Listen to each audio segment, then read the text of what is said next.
sekarang ada penyelam Cartesian ataupun Cartesian diver.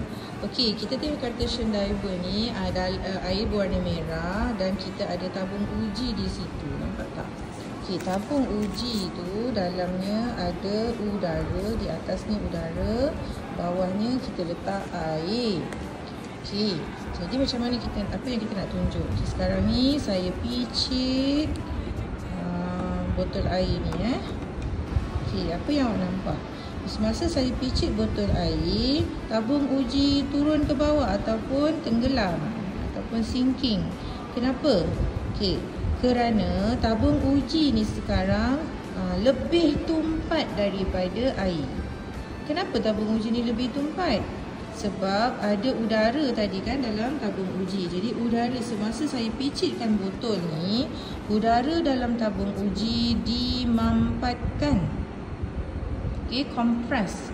The air inside the what do you call that one? Test tube, compressed. Okay, jadi ketumpatan density of the test tube higher compared to density of the water. Okay, jadi that's why dia ke bawah. Okay, sekarang saya lepaskan. Bila saya lepaskan botol, okay, ketumpatan tabung uji berkurang. Okay, kenapa ketumpatan tabung uji berkurang? Ini tabung uji ni dia berpusing kat situ. Oh, dia dah di situ pula.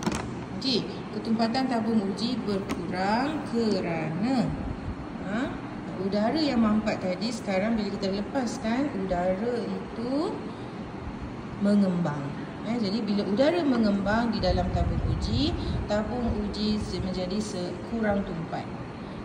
Jadi kurang tumpat daripada apa? Kurang tumpat daripada air. Maka sekarang tabung uji bergerak ke atas. Jadi inilah dia penyelam Cartesian yang kita boleh gunakan untuk jelaskan bagaimana tangki ballast tank dalam kapal selam, dalam submarine, mengawal kapal selam untuk terapung ataupun tenggelam. Dapat sesuatu? Okey.